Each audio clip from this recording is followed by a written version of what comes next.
আজ 23শে আগস্ট 2024 জানিয়ে দেব আজকের দিনের বিশেষ বিশেষ সংবাদ শিরোনামগুলো। প্রথমেই সংবাদ সংগ্রহ করা হয়েছে দৈনিক প্রথম আলো পত্রিকার অনলাইন ভার্সন থেকে। আওয়ামী লীগের নেতারা ইন্ডিয়ান এক্সপ্রেসকে বলেছেন শেখ হাসিনাকে ডুবিয়েছেন 4 জন ব্যক্তি। বিশ্বজুড়ে স্বৈর শাসনের বিরুদ্ধে লড়াইয়ের অঙ্গীকার কমলা হ্যারিসের। বার্ষিক বরাদ্দের 3 গুণ 6 মাসের মধ্যেই খরচ করে ফেলেছেন বিটিআরসির চেয়ারম্যান। গাজীপুরে মামলা হলো, আসামি হচ্ছেন শেখ হাসিনা, মোজাম্মেল হক, জাহিদ হাসান সহ 171 জন। যেভাবে এশিয়ার সবচেয়ে ধনী গ্রাম হলো গুজরাটের মাদপুর। বিবাহ বার্ষিকীতেই মনোনয়ন নিলেন কমলা হ্যারিস, নামের সঠিক উচ্চারণ শেখানো হলো মঞ্চে।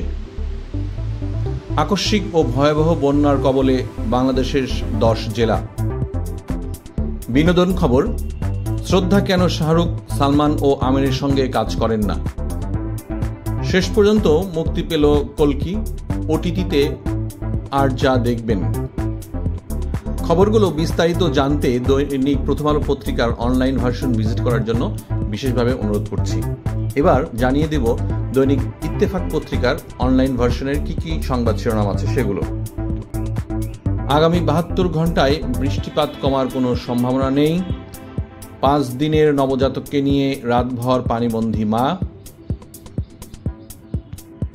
শেখ হাসিনার বিরুদ্ধে অর্ধশত মামলা। বাদের বিরুদ্ধে বাঁধ বানালে সমাধান হবে কি। শেষ পর্যন্ত সাকিব আল হাসান, সুমন এবং নায়ক ফেরদৌসের নামে হত্যা মামলা। খেলাধুলার সংবাদ, খেলাধুলার পাতায় আছে বন্যার্তদের জন্য সৃষ্টিকর্তার কাছে মাশরাফির প্রার্থনা। নেপালের কাছে হারল বাংলাদেশ অনূর্ধ্ব 20 সাফ চ্যাম্পিয়নশিপ।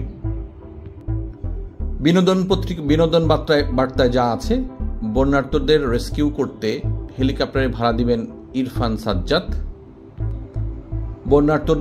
বন্যার্তদের জন্য সর্বোচ্চ দিয়ে করতে চান পরিমণি। ভারতকে জামাই আদর দিব আমরা, বলেছেন সালমান মুক্তাদির। তাপস মুন্নিকে এক হাত নিলেন সঙ্গীত শিল্পী নেন্সি। এবার দেখব বিডি নিউজ 24 পত্রিকার অনলাইন ভার্সনে কি আছে। প্রথমেই আমরা লিড নিউজগুলো পড়ছি। ঢাকার আরও 15 থানার নতুন ওসি। প্রধান উপদেষ্টার বিশেষ সহকারী আব্দুল হাফিজ। শেখ হাসিনার সঙ্গে প্রথমবারের মতো আসামি সাকিব। ডাম্বুর গেট খোলার কথা কেবলই অপপ্রচার, জানিয়েছেন ত্রিপুরার মন্ত্রী। একটি বিশেষ নিউজ, সেটা হচ্ছে রুল খারিজ, গণমাধ্যমে তারেক রহমানের বক্তব্য প্রচারে কোনো বাধা নেই। এবার শোনাব কালবেলা পত্রিকার অনলাইন ভার্সনের সংবাদ শিরোনামগুলো।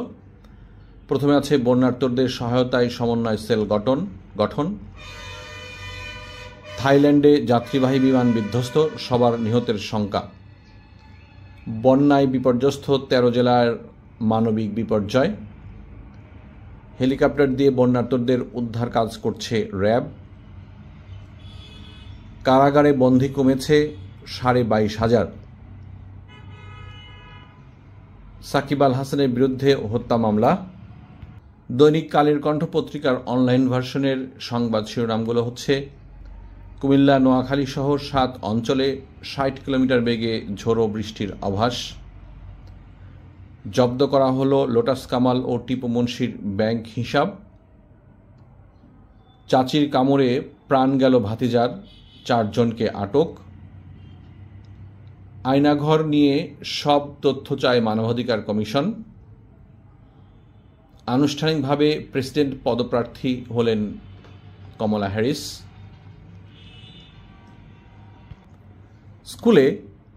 স্কুলের ল্যাবে স্বামীর জন্য প্রধান শিক্ষকের খাস কামরা।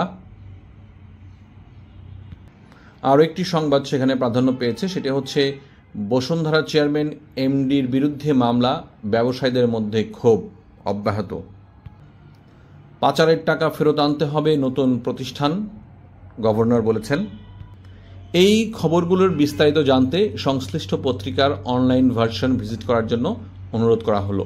আমাদের এই চ্যানেলটি আমরা সবসময় চলতি সংবাদগুলো পরিবেশন করে থাকি এবং সংবাদের শীর্ষ শিরোনামগুলো আমরা পরিবেশন করে থাকি। নিয়মিত সংবাদের শিরোনামগুলো পেতে অবশ্যই আমাদের চ্যানেলটি সাবস্ক্রাইব করবেন। ধন্যবাদ।